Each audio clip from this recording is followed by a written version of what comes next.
कृष्णा कृष्णा कृष्णा हरे हरे, हरे राम राम राम हरे हरे। हरे कृष्णा। तो सब भक्तों का हिंदी की भगवत गीता सत्संग क्लास में स्वागत है। हरे कृष्णा। हम लोग शुरुआत करते हैं थोड़ा कीर्तन से 2 मिनट, और उसके बाद फिर हम लोग भगवत गीता का श्लोक पढ़ेंगे। हरे कृष्णा। जय राधा माधवा कुंज बिहारी, जय गोपी जन वल्लभा गिरिवर धारी,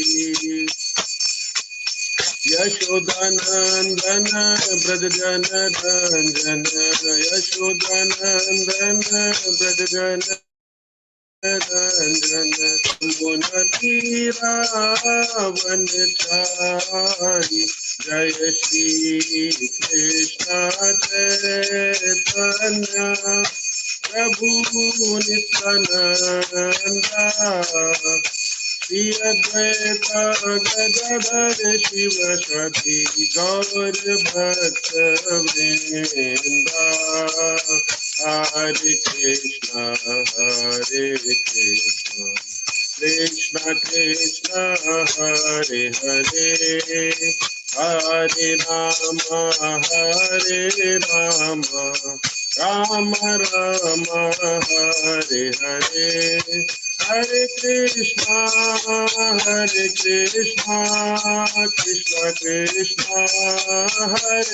हरे, हरे राम राम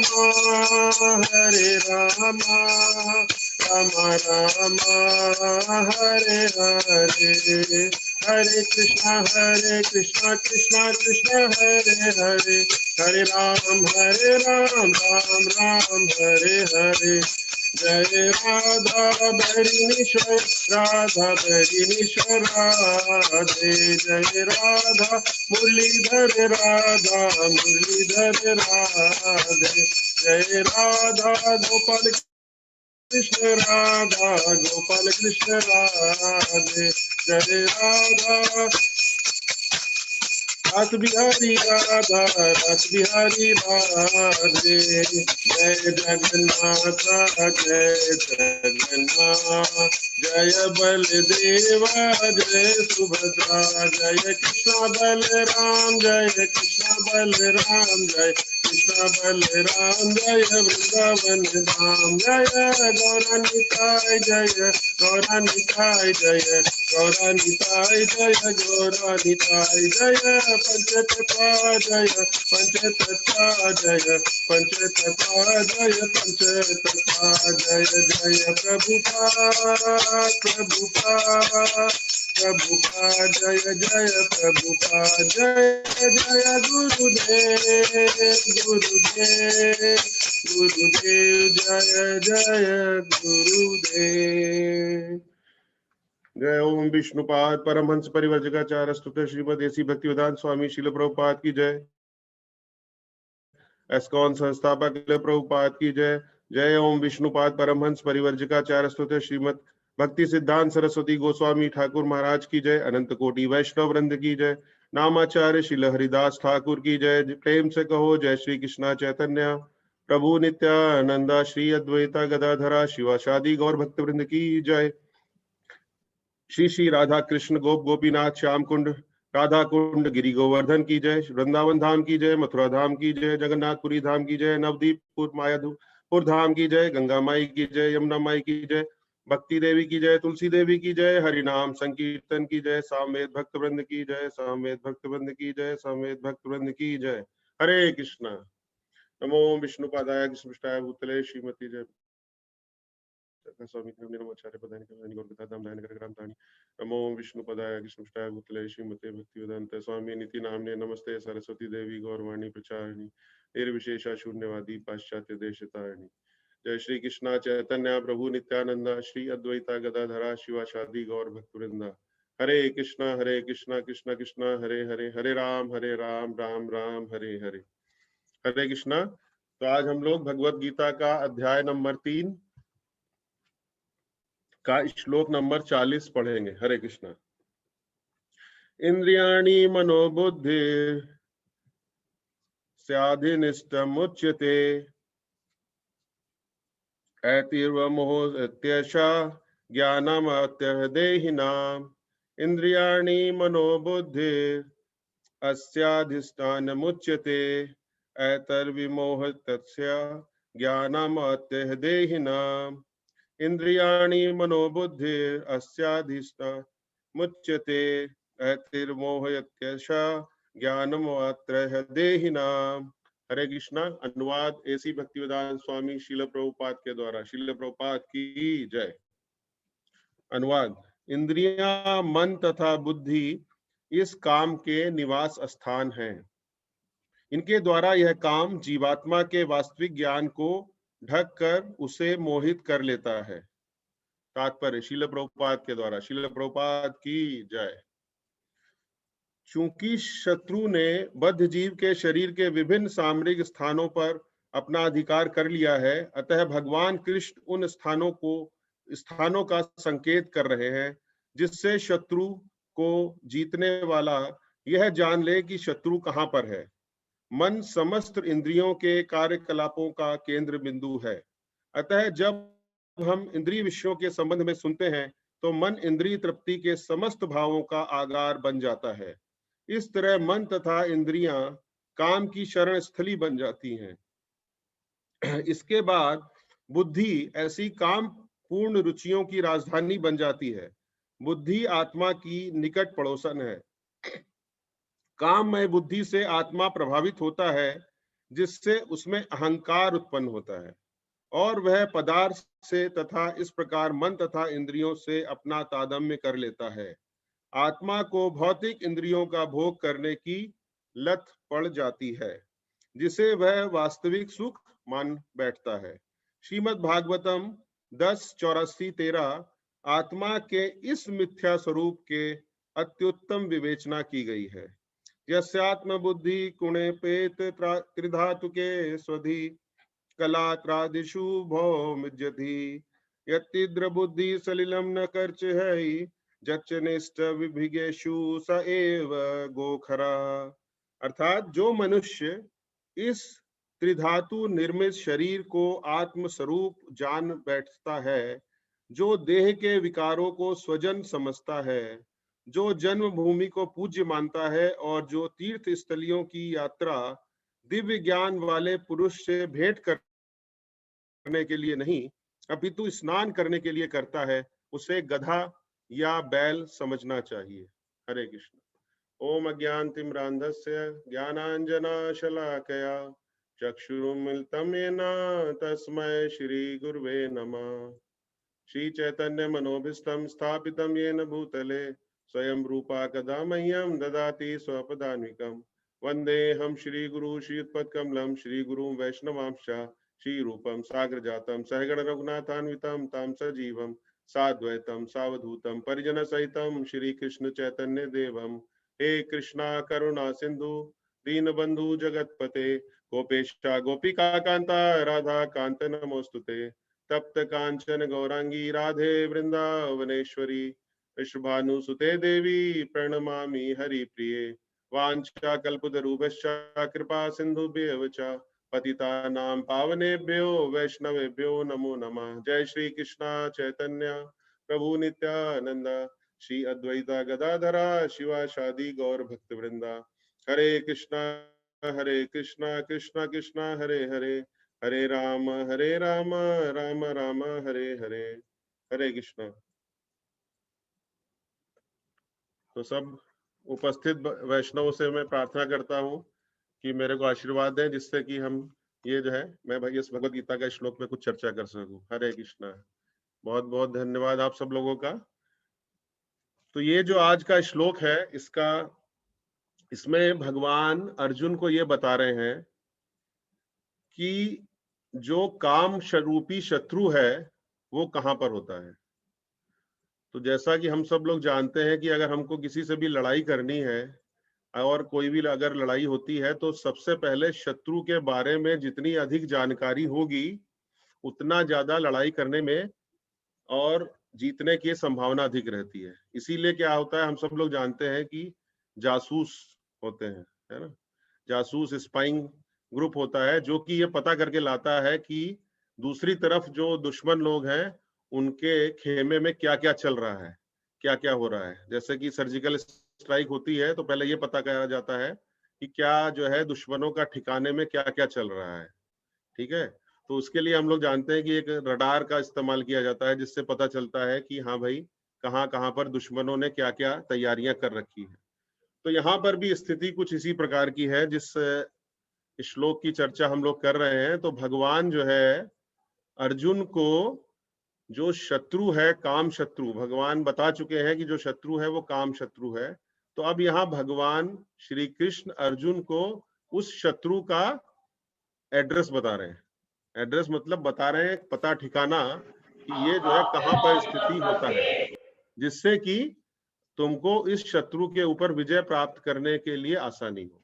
तो आज के इस श्लोक में हम लोग जो है ये जानने का प्रयास करेंगे। तो उससे पहले हम लोगों को ये जान लेना चाहिए कि हम लोग भी कलयुग की जीवात्मा है और बद्ध जीवात्मा है, और हम लोगों की स्थिति भी वही है जो अर्जुन की है, और हम लोग भी काम रूपी शत्रु से ग्रसित है।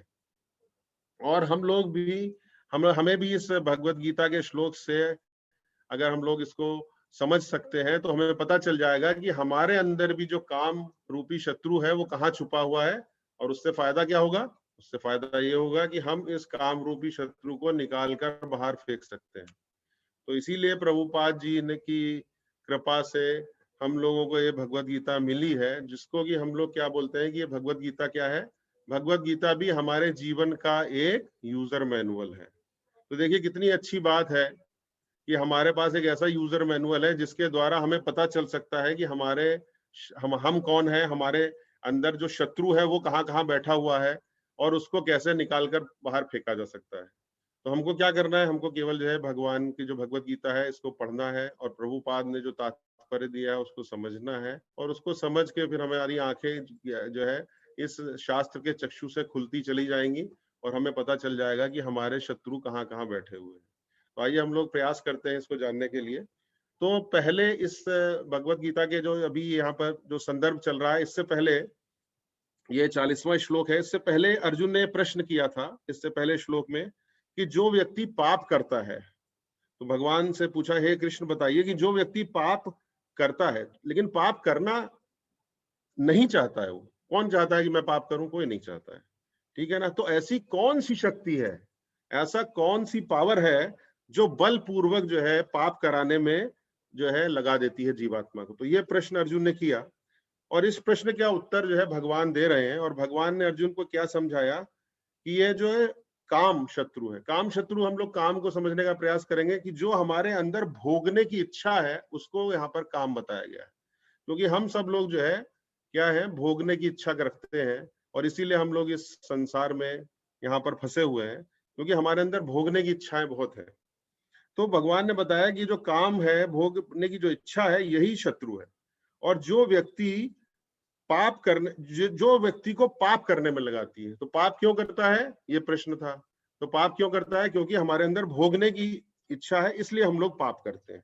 और दोबारा पुनः प्रश्न उठता है कि ये जो काम शत्रु है ये किस प्रकार, ठीक है। अब हमको ये पता चल गया कि हम पाप जो करते हैं वो हम काम अपनी इच्छाओं की वजह से करते हैं, लेकिन ये इच्छा हमारे अंदर कैसे आती है और बलपूर्वक किस तरीके से हमें पाप में लगाती है। ये जो हमारी इच्छा है वो पाप में हमें बलपूर्वक कैसे लगाती है। तो इसके उत्तर में भगवान, इस प्रश्न के उत्तर में भगवान ने कहा इससे पहले वाले 2 श्लोकों में कि पाप कर्म से दूर रहने की शक्ति जो है वो कहां से प्राप्त होती है, वो ज्ञान, नॉलेज से प्राप्त होती है।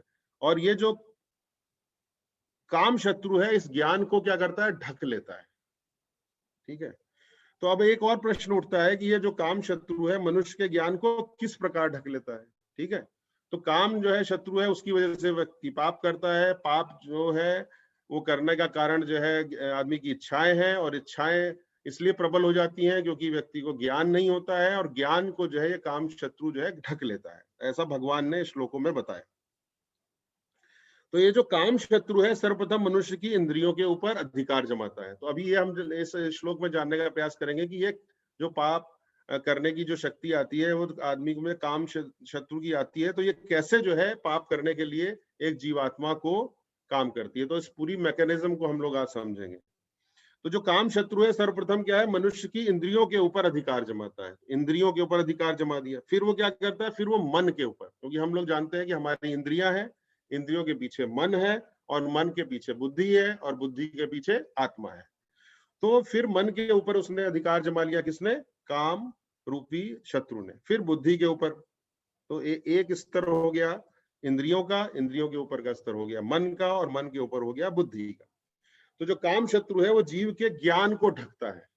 तो सबसे पहले वो ज्ञान को ढक लेता है, और उसके बाद उस जीवात्मा को पाप करने के लिए उसको ढकेल देता है। तो ये जो शिक्षा है इस श्लोक में प्रभुपाद जी दे रहे हैं, वो प्रभुपाद क्या दे रहे हैं कि इंद्रियां, मन और बुद्धि, ये क्या है, ये तीन ऐसे स्थान हैं। कौन कौन से, इंद्रियां, मन और बुद्धि, ये जो है काम के घर है, अधिष्ठान है ना। इंद्रियाणि मनोबुद्धि अधिष्ठाने मुच्यते। तो ये तीन ऐसे स्थान है जहां पर कि ये पाप जो है रहता है। ठीक है। तो काम शत्रु का जो पहला निवास स्थान क्या है, हम लोगों ने चर्चा की, इंद्रिया। तो काम शत्रु का जो पहला आक्रमण किसके ऊपर होता है, इंद्रियों के ऊपर होता है। तो अभी देखिए शत्रु किस प्रकार से हमारे ऊपर आक्रमण कर रहा है, वो इंद्रियों पर हमारे हमला करता है और इंद्रियों पर अधिकार जमा लेता है। और यहाँ पर यह कहा जाता है कि शरीर जो है हमारा, जैसा कि हम सब लोग जानते हैं, अभी हम लोग पहले शरीर की जो है विवेचना करते हैं। तो शरीर जो है हमारी 5 ज्ञानेंद्रियों से बना हुआ होता है, और ये 5 ज्ञानेंद्रियां जो है रथ के 5 घोड़ों के समान है। और इसके पीछे घोड़े हैं, तो घोड़ों के पीछे क्या होगा, लगाम होगी। तो मन जो है वो हमारा लगाम है, और जो बुद्धि है वो क्या है, ये रथ चल रहा है। रथ में 5 ज्ञानेंद्रियां हैं जो कि क्या है, घोड़े हैं। उनकी जो रेसेस बोलते हैं, जो लगाम है वो मन है, और जो बुद्धि है, मतलब जो सारथी है, जो रथ को हाथ चला रहा है, वो जो है बुद्धि, वो सारथी है। और इस शरीर रूपी रथ में जो यात्रा करने वाला कौन है, जो रथी है, वो कौन है, वो जीवात्मा, यात्री, मतलब यात्री स्वयं है। और उसका यह रथ जो है इस संसार रूपी जंगल में आ गया है। तो ये जो हमारा पूरा का पूरा रथ है, जो हमारा शरीर है, वो कहां पर आ गया है, वो इस संसार रूपी जंगल में आ गया है। और हमारा जीवन का लक्ष्य क्या है, जीवन का लक्ष्य है कि हम इस रथ को हाँक कर इस जंगल से बाहर कैसे ले जा सकते हैं, ये हमारा लक्ष्य होना चाहिए। और हम अपने रथ को ऐसी दिशा में चलाएं, कैसी दिशा में चलाएं कि हम इस जंगल में जहां फंसे हुए हैं इससे बाहर निकल जाएं, नहीं तो हम जंगल में ही फंसे रह जाएंगे। तो ये हमारा जो है लक्ष्य होना चाहिए।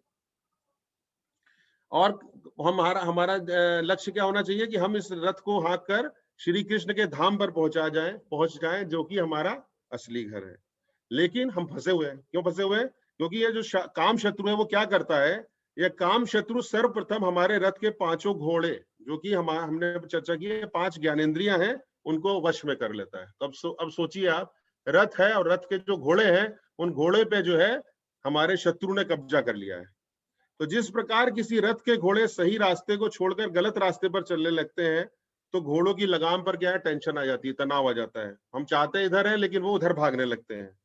ठीक है। तो सही रास्ते को छोड़ के वो गलत रास्ते पे चलने लगते हैं, और सारथी को भी रथ को सही दिशा में ले जाने में कठिनाई होने लगती है। ऐसा है ना। तो ऐसा तो होना ही है, क्योंकि जो है घोड़े किसी और दिशा में जा रहे हैं। तो उसी प्रकार काम शत्रु जो है हमारी 5 ज्ञानेंद्रियों को, 5 घोड़ों को, और उनके जो अलग अलग 5 विषय हैं उनको जो है खींचने लगता है। तो मन रूपी जो लगाम है उसमें तनाव आने लगता है, और जो उसका जो सारथी बैठा है, जो कि बुद्धि है हमारी, उसको जो है सही दिशा में, अर्थात सही दिशा मतलब जो कि भगवान की दिशा में जाना चाहिए, श्री कृष्ण की दिशा में जाना चाहिए, उसमें चलने में उसको कठिनाई होने लगती है। तो यह काम शत्रु का आक्रमण की पहली अवस्था है। दूसरा क्या है, भगवान ने काम शत्रु के आक्रमण की पहली स्थिति का जो वर्णन किया, उसमें काम शत्रु के आक्रमण की पहली अवस्था का वर्णन करते हुए भगवान बोल रहे हैं कि जिस प्रकार, इसको ऐसे भी समझा जा सकता है कि जिस प्रकार से जो धुआं है, धुआं जो है अग्नि को ढक लेता है ना। जब हम जानते हैं कि कहीं भी आग लगती है तो चारों तरफ धुआं जो है उसको अग्नि को ढक लेता है। उसी प्रकार जो है काम शत्रु जो है इस ज्ञान को, जो हमारे पास नॉलेज है, ज्ञान है, उसको ढक लेता है। और इस श्लोक में भगवान बता रहे हैं कि आक्रमण की जो पहली अवस्था है उसमें जो काम शत्रु ने हमारी ज्ञानेंद्रियों पर अधिकार कर लिया। तो हमें यह समझना चाहिए कि जिस तरह से धुएं के द्वारा अग्नि जो है पूरी तरीके से ढक जाती है, और धुआं अग्नि को इस प्रकार से ढक लेता है कि अग्नि में क्या होता है, प्रकाश होता है, तो प्रकाश जो है नहीं दिखता है, क्योंकि धुआं चारों तरफ उसके जमा। उसी प्रकार जिस समय काम शत्रु ज्ञान इंद्रिय रूपी घोड़ों को अपने वश में कर लेता है, तो उस समय क्या होता है, जो मन रूपी लगाम है और बुद्धि रूपी सारथी है, उसको रथ को सही दिशा में चलने में समस्या आने लगती है, कठिनाई आने लगती है। तो अब ये जो स्थिति हम लोगों ने विवेचना की है, इस स्थिति से, ऐसी स्थिति में हमें क्या करना चाहिए? तो यहाँ प्रश्न उठता है कि काम शत्रु को आक्रमण की जो पहली स्थिति है, उसमें हमें क्या करना चाहिए? तो भगवान ने भगवद गीता में पहले ये बताया है कि इंद्रियों में अपने अपने विषयों के प्रति राग और द्वेष बने रहते हैं। ये हम जानते हैं कि इंद्रियां जो है अपने विषयों के प्रति राग और द्वेष में रहती हैं। तो उन दोनों को हमें क्या है, उन दोनों के वश में, राग और द्वेष के वश में नहीं पड़ना है, नहीं पड़ना चाहिए। क्योंकि उससे क्या होगा, उससे जो हमारा लक्ष्य है, लक्ष्य क्या है, हमारा जो आत्म साक्षात्कार का लक्ष्य है, उसके जो मार्ग में है अवरोध आ जाएगा, अगर हम उसके चक्र में फंस गए। तो यहाँ पर स्थिति यह है कि काम शत्रु ने हमारी इंद्रियों में अपना अधिकार करके विषयों के प्रति राग द्वेष उत्पन्न कर दिया है। परंतु यहाँ पर मन और बुद्धि के लिए भगवान का आदेश है कि इंद्रियों में जो अपने विषयों के प्रति राग द्वेष है, उनके वश में ना आए। और क्या करें, बल्कि मन रूपी लगाम, उसके पीछे क्या है, घोड़ों के पीछे लगाम है, और बुद्धि रूपी जो सारथी है, इंद्रिय रूपी जो घोड़े हैं, राग द्वेष के विरुद्ध चल रहे हैं, उनको सही मार्ग में आगे बढ़ाते रहे। तो इंद्रियों को हम लोग क्या करते हैं, कर सकते हैं, मन के द्वारा, अपने लगाम के द्वारा उनको सही दिशा में हम लोग बढ़ा सकते हैं। और कैसे, कृष्ण भावनामृत के द्वारा की विधि के द्वारा ही हम काम शत्रु का निवारण कर सकते हैं। तो ये हम लोग जानते हैं कि क्योंकि जो भगवान की भक्ति है, उसके द्वारा ही हम ऐसा प्राप्त कर सकते हैं। तो ये तो पहली स्थिति हो गई। अब दूसरी स्थिति क्या है? दूसरी स्थिति यह है कि भगवान कह रहे हैं कि काम शत्रु का दूसरा आक्रमण मन पर होता है। अभी तक घोड़ों पे आक्रमण हुआ, अब जो है उसने लगाम के ऊपर भी कब्जा कर लिया। तो यहाँ पर हमारे मन पर भी अधिकार कर लेता है ये काम शत्रु, और यह आक्रमण की दूसरी स्थिति खड़ी हो जाती है, जो कि और ज्यादा खतरनाक है। यदि आक्रमण की पहली स्थिति में ही काम शत्रु का निवारण कर लिया जाए, तो आक्रमण की दूसरी स्थिति आती ही नहीं है। ठीक है, तो आक्रमण की पहली स्थिति में काम शत्रु ने इंद्रिय रूपी घोड़ों को वश में किया था, परंतु अब आक्रमण जो है दूसरी स्थिति में मन के ऊपर भी हो गया है, और उस पर भी अधिकार कर लिया है। तो आप इसको एक और एनालॉजी से समझ सकते हैं कि जैसे हम लोग जानते हैं कि हम लोग सब कोविड पेंडेमिक में चल रहे हैं, सबके मन में वही चलता रहता है। तो जिस प्रकार से हम जानते हैं कि डॉक्टर बोलता है कि अगर गले के अंदर है वायरस तो बच सकते हो, फेफड़ों तक नहीं पहुंचना चाहिए। तो यहाँ भी ऐसी स्थिति है, ठीक है ना। अगर उस आपके काम रूपी शत्रु ने आपकी इंद्रियों के ऊपर कब्जा किया हुआ है, तो आप वहीं पे उसको कंट्रोल कर लीजिए, और नहीं तो वो क्या है, मन के ऊपर भी चला जाएगा। तो मन के ऊपर चला जाएगा तो और ज्यादा खतरनाक स्थिति आ जाएगी। तो मन रूपी लगाम पर तनाव उत्पन्न होने लगता है ना। तो अब काम शत्रु ने क्या है, मन रूपी लगाम पर भी अपना बल लगाना शुरू कर दिया है, और मन रूपी लगाम पर पहले से भी अधिक तनाव उत्पन्न था। तो ऐसी स्थिति में क्या होता है, जो बुद्धि रूपी सारथी मतलब अत्यंत स्थिर तथा बलवान हो, तो क्या होता है, अगर हमारी जो मन है और जो बुद्धि है वो बहुत बलवान है और स्थिर है ना, जैसे भगवान ने बताया भगवद गीता में, स्थित प्रज्ञ बनो। तो अगर है तो फिर जो है हम काम शत्रु को उल्टी दिशा में ले जाने से हम जो है उसको बच सकते हैं। तो काम शत्रु के आक्रमण की जो दूसरी अवस्था का वर्णन भगवान यहाँ कर रहे हैं, तो उसमें उसको दूसरी तरीके से और पहले श्लोक में बताया गया कि क्या है, जैसे कि शीशा होता है, दर्पण होता है, उसके ऊपर जो है धूल जम जाती है ना। तो उसी प्रकार से जो एक काम शत्रु है वो ज्ञान को ढक लेता है। और भगवान आक्रमण की इस अवस्था को बता रहे हैं कि काम शत्रु ने हमारे शरीर रूपी रथ के ज्ञानेंद्रिय रूपी घोड़ों और मन दोनों के ऊपर जो है अधिकार कर लिया है। तो हमें समझना चाहिए कि इस स्थिति में क्या करना है हमें। इस स्थिति में जो है मैल के द्वारा दर्पण को ढक लिया गया है, और मैल जब दर्पण को ढक लेता है तो उसमें हम अपना चेहरा नहीं देख सकते। हम जो है उसको अपनी जो उसका काम है दर्पण का, वो हमें नहीं देख सकते, क्योंकि उसके ऊपर जो है धूल जमी हुई है। तो मन रूपी लगाम को अपने वश में कर लेते हैं, और उस समय बुद्धि रूपी सारथी की लगाम तथा घोड़ों पर नियंत्रण करने की शक्ति समाप्त हो जाती है। तो जब ऐसी स्थिति आ जाती है, तो मन रूपी लगाम है ना, वो भी जो है, लगाम भी जो है शत्रु के कब्जे में आ गई। पहले तो घोड़े कब्जे में थे, अभी लगाम भी कब्जे में आ गई। तो भगवान ने इसका क्या बताया कि जिस समय आत्मा, जीवात्मा, हम लोग सब जानते हैं कि हम लोग बद्ध जीवात्मा है, जो मन में आने वाली समस्त कामनाओं को मन के बाहर ही भगा देता है ना। और इस तरह से क्या होता है, उसका जो विशुद्ध हुआ जो मन है, जो मन में विशुद्धता आ गई है, वो भगवान के चिंतन में अगर लगाते हैं और वहां पर संतोष प्राप्त करते हैं, तो हमारी बुद्धि जो है स्थिर हो जाती है। तो भगवान ने भगवत गीता में इसका भी सलूशन बताया। तो क्या होता है कि काम शत्रु जब मन रूपी लगाम और बुद्धि रूप सारथी से खींचने का प्रयास कर रहा है, परंतु यहाँ पर क्या है, भगवान बताते हैं कि जो जीवात्मा रूपी यात्री, अब यात्री कौन है? हम लोग यात्री हैं जो कि जीवात्मा है और इस जो है रथ के ऊपर चल रहे हैं। तो उसके लिए आदेश दिया है कि वह काम शत्रु को इस प्रकार से धक्का दे कि काम शत्रु मन रूपी लगाम को छोड़कर दूर जा गिरे, और उसके साथ साथ यह भी करें कि कृष्ण भावनामृत की विधि के द्वारा ऐसी ऐसी हम लोग जो है भगवान की भक्ति करें कि जो काम शत्रु का पूर्ण रूप से सदा सदा के लिए निवारण हो जाए। तो ये भगवान ने भगवत गीता में एक और तरीका बताया।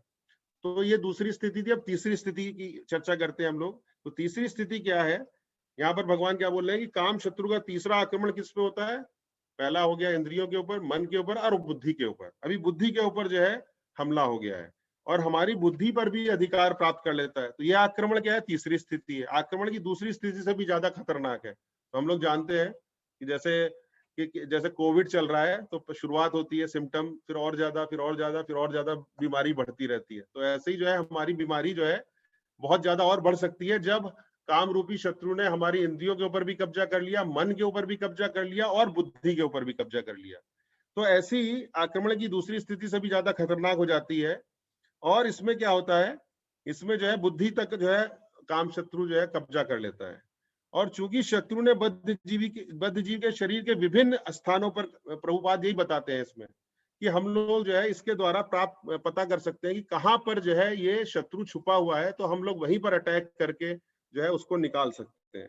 तो भगवान ने काम शत्रु के आक्रमण की जो स्थिति ये बताई है, तीसरी स्थिति है, उसमें भगवान ने कहा कि जिस प्रकार क्या है, उसको एक और एनालॉजी भगवान ने बताई थी पहले श्लोक में कि जैसे गर्भाशय के अंदर जो है एक वुम मतलब शिशु ढका रहता है, उसी प्रकार काम शत्रु के द्वारा ज्ञान ढक जाता है।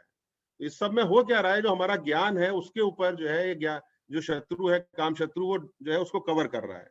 तो भगवान आक्रमण की तीसरी स्थिति का जो वर्णन कर रहे हैं उसमें क्या है कि हमारे जो शरीर रूपी रथ है, ज्ञानेन्द्रिय रूपी जो घोड़े हैं, मन रूपी लगाम है और जो बुद्धि रूपी सारथी है, उन तीनों पर अधिकार कर लिया है। तो हमें क्या समझना चाहिए कि स्थिति ऐसी हो जाती है जिसमें गर्भाशय के अंदर जो शिशु को ढकने के समान है। तो जैसा हम लोग जानते हैं कि गर्भाशय के अंदर जो शिशु है वो कुछ भी नहीं कर सकता है, क्योंकि इतना पूरी तरीके से बंद होता है, कवर होता है। ठीक है, तो कुछ भी चेष्टा कर ले, कोशिश कर ले, लेकिन वो कुछ भी नहीं कर सकता है। तो इसी तरह से हमारी स्थिति यहाँ पर हो जाती है।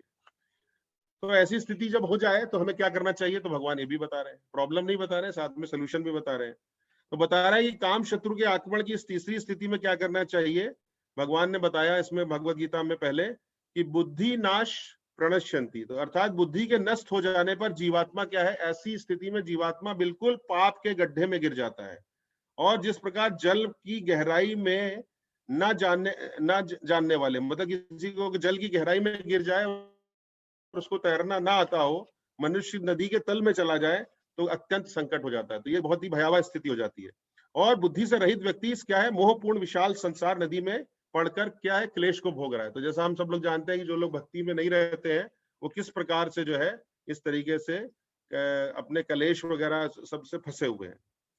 तो यहाँ पे भगवान क्या बता रहे हैं कि इस प्रकार जिनकी बुद्धि है ना, उसमें क्या जोड़ने की जरूरत है, उसमें आध्यात्म तत्व क्या है, ज्ञान है। भगवान यही बोल रहे हैं कि इस ज्ञान के द्वारा, ज्ञान की तलवार के द्वारा ही हम जो है इससे बाहर पा सकते हैं, नहीं तो बहुत मुश्किल है। तो उसमें भगवान क्या बता रहे हैं कि धीर पुरुष अनायास ही संसार सागर को पार कर जाता है। तो जिसको जो है भगवान की कृपा से, भगवान के भक्तों की कृपा से अगर अध्यात्म का ज्ञान मिल गया, नॉलेज मिल गई, तो वो क्या है, उस जो है इस संसार के सागर को पार कर सकता है।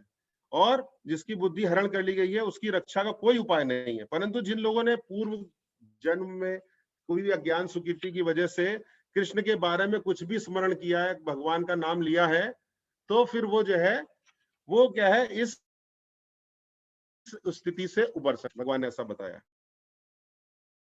तो जैसा कि हम सब लोग, जैसा ही एक उदाहरण है भागवतम में क्या है, अजामिल का है ना। तो अजामिल क्या है, जैसा हम जानते हैं कि अजामिल के ऊपर काम शत्रु का आक्रमण हुआ और उसकी इंद्रियां, मन, बुद्धि तीनों जो है काम शत्रु के अधिकार में आ गए थे। और ऐसी स्थिति में वह किसी प्रकार से अपने पुत्र को, नारायण का नाम उसने पुकारा था, जैसा हम लोग जानते हैं। फिर आगे चलकर उसकी मृत्यु के समय क्या हुआ, भयानक यमदूत आए है ना, और उन्होंने नरक में ले जाने लगे। लेकिन उसी समय क्या हुआ, वो असहाय अवस्था में चला गया। अपने पुत्र का नाम जब नारायण उसने बुलाया था, तो उस समय क्या हुआ, जैसे नारायण बुलाया तो 4 विष्णुदूत आ गए और उन्होंने अजामिल की यमदूतों से रक्षा की, और नारायण नाम के असीमित प्रभाव के कारण अजामिल अब जो है अपने समस्त पापों से शुद्ध हुआ और काम शत्रु के बंधन से मुक्त हो गया।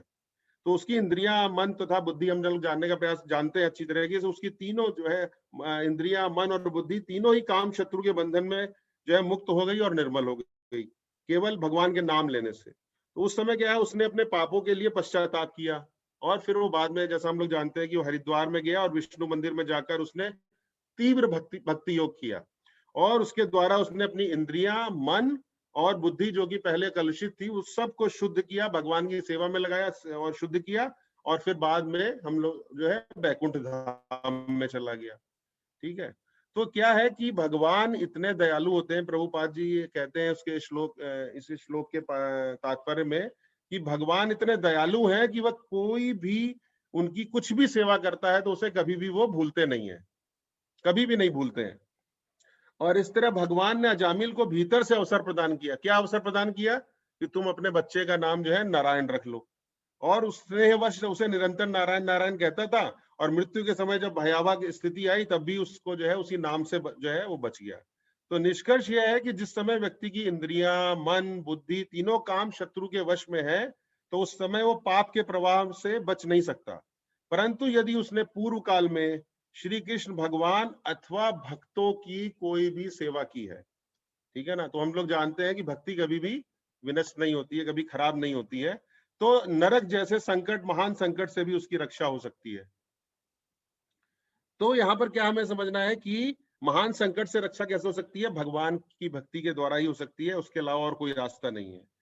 और फिर भी महान संकट से रक्षा होगी, और उसने जो भी पाप किए हैं उसके लिए पश्चाताप तो करना होगा, लेकिन अंतोगत्वा, अंत में उसकी शुद्ध भक्ति का जीवन प्रारंभ होगा, जैसा कि हम लोगों ने अजामिल के जीवन से जो है देखा।